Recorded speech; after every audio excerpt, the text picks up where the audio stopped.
Good morning. I am Anil Agarwal, former Chief Manager, Punjab National Bank. So, in June month, we start expecting notifications, and there is always questions from your side, sir. What type of notifications we can expect this year, and how we should plan our studies?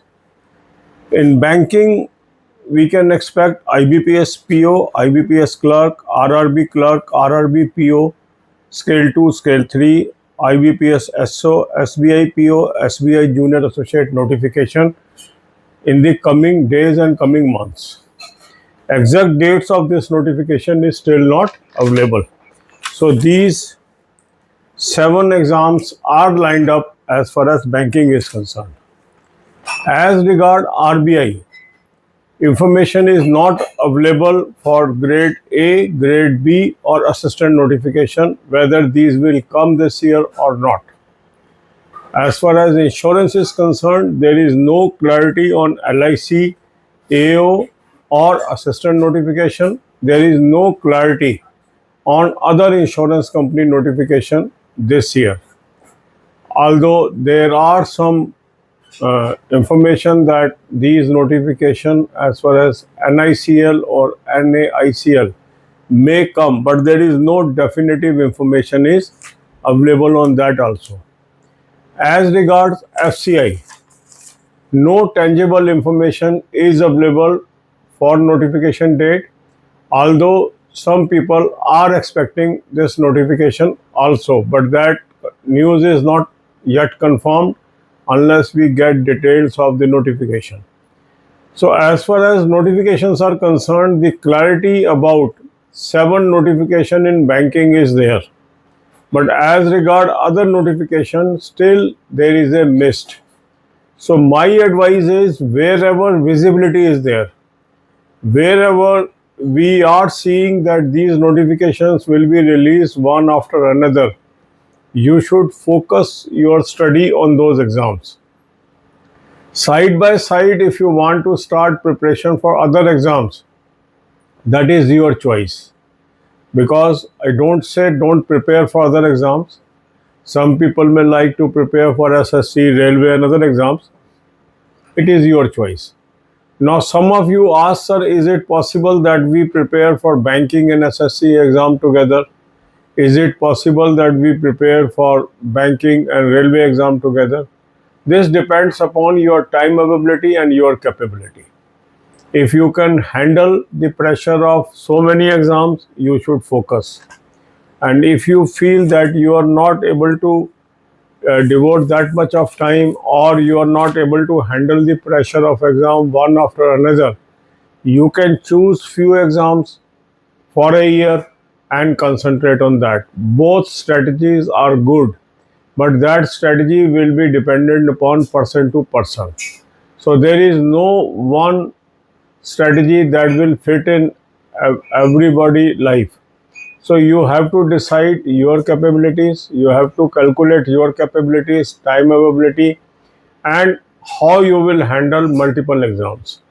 Usually if you concentrate on few exams, that is a better strategy. But again, there is always in mind, if I give this exam also, that exam also, I may clear that. So that is conflict will always continue. So that is your own choice. But if you concentrate on high vacancies exams as compared to low vacancies exams, that strategy can be helpful to you. God bless you all. अब यही बातें हम हिंदी में करेंगे। इस video में हम discuss करेंगे कौन कौन से एग्ज़ाम्स अभी एक्सपेक्टेड हैं, कौन कौन से नोटिफिकेशन एक्सपेक्टेड है, और बाकी नोटिफिकेशंस के बारे में क्या स्थिति है। जहाँ तक बैंकिंग का सवाल है, 7 नोटिफिकेशंस एंटिसिपेटेड है आने वाले दिनों या आने वाले महीनों में। हालांकि किसी की भी डेट ऑफ नोटिफिकेशन अभी क्लियर नहीं है कब आएगा, पर ये आएंगे क्योंकि जून शुरू हो गया, तो अब एक के बाद ये नोटिफिकेशन आने हैं। इन नोटिफिकेशंस में है IBPS PO, IBPS clerk, RRB clerk, RRB officer scale 2 और 3, IBPS SO, SBI PO and SBI clerk. ये 7 नोटिफिकेशन आने हैं आने वाले दिनों और महीनों में। ठीक है, दिसंबर तक भी आ सकते हैं। कुछ उससे आगे भी निकल सकता है टाइम, पर ये आप लेके चलें कि अगले 6 से 8 महीने के अंदर हम इन नोटिफिकेशंस को देख सकते हैं। दूसरा आपका प्रश्न होता है कि आरबीआई के नोटिफिकेशन के विषय में क्या जानकारी है। जहाँ तक RBI assistant grade A grade B notifications की सवाल है, अभी उसमें कोई क्लैरिटी नहीं है। वो आ भी सकते हैं, नहीं भी आ सकते हैं। हालांकि कुछ लोग ऑप्टिमिस्ट हैं कि ये नोटिफिकेशन आएंगे, खासकर ग्रेड ए और ग्रेड बी को लेके, पर अभी कोई नोटिफिकेशन की कंफर्म न्यूज़ उसके बारे में नहीं है। इसके बाद है एलआईसी असिस्टेंट के बारे में अभी कोई खबर नहीं है। एलआईसी एओ के बारे में भी अभी कोई खबर नहीं है। ये आते हैं या नहीं आते हैं, अभी इस पर कोई क्लैरिटी नहीं है, क्योंकि काफ़ी एलआईसी के एम्प्लॉइज़ का मानना ये है कि ये नहीं आएंगे, पर फिर भी कुछ लोगों का मानना है ये शायद आएंगे। तो हेजी पोजीशन है इसमें। इसके बाद है NICL, NAICL and other non life insurance companies. उसमें भी अभी कोई क्लैरिटी नहीं है ये नोटिफिकेशन कब आएंगे। हालांकि कुछ लोग एनआईसीएल और एनएआईसीएल नोटिफिकेशन के बारे में बात कर रहे हैं कि शायद आ सकते हैं, पर कंफर्म न्यूज़ उसमें भी नहीं है। इसी तरीके से एफसीआई को लेकर अभी तक कोई कंफर्म न्यूज़ नहीं है ये नोटिफिकेशन कब आएगा। हालांकि उसके अंदर भी काफ़ी लोग बात कर रहे हैं कि शायद ये इस साल आ जाए, पर क्लियर न्यूज़ नहीं है उसमें भी। ठीक है, तो इस सब से ये कंक्लूजन निकलता है कि अभी हमारे पास जो विजिबिलिटी है वो है बैंकिंग एग्ज़ाम्स की। तो अपना फोकस आपको बैंकिंग एग्ज़ाम पर भी लगा लेना चाहिए।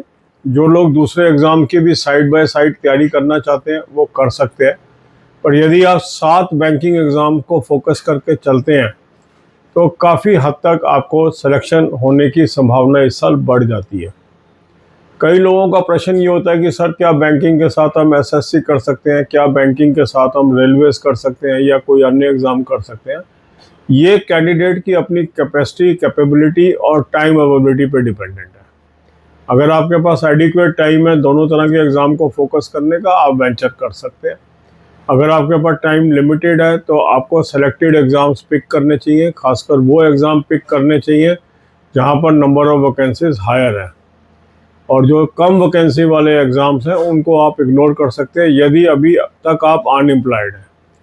ये स्ट्रेटजी आपको बनानी है अपनी टाइम अवेलेबिलिटी को देखते हुए, अपनी कैपेबिलिटीज़ को देखते हुए और अपनी कैपेसिटी को देखते हुए। अगर रोज़ कोई व्यक्ति एग्ज़ाम में बैठा रहता है, नेचुरली उसकी एनर्जी तो ड्रेन होती है ना। तो इसलिए कितने एग्ज़ाम मुझे देने हैं एक साल में ये भी आपको डिसाइड करना चाहिए। और ऐसे एग्ज़ाम जहां ना के बराबर वैकेंसीज़ हैं या बहुत कम वैकेंसीज़ हैं, यदि आप उनको अवॉइड कर सकते हैं तो भी एक अच्छी स्ट्रेटजी वो होती है। मगर कई लोगों को ये होता है एग्ज़ाम देने में क्या जाता है, हमें तो एक्सपीरियंस हो जाएगा। तो वो आपकी अपनी सोच है, उसके विषय में मैं बहुत ज़्यादा चर्चा नहीं करता हूँ, क्योंकि हर व्यक्ति को अपने बारे में पता है कि उसको क्या करना है। पर फिर भी अगर आप अनएम्प्लॉयड हैं तो आपको हाई वैकेंसीज एग्ज़ाम्स पे पहले कंसंट्रेट करना चाहिए ताकि आपकी चांसेस ऑफ सिलेक्शन हाई हो जाए। God bless you all.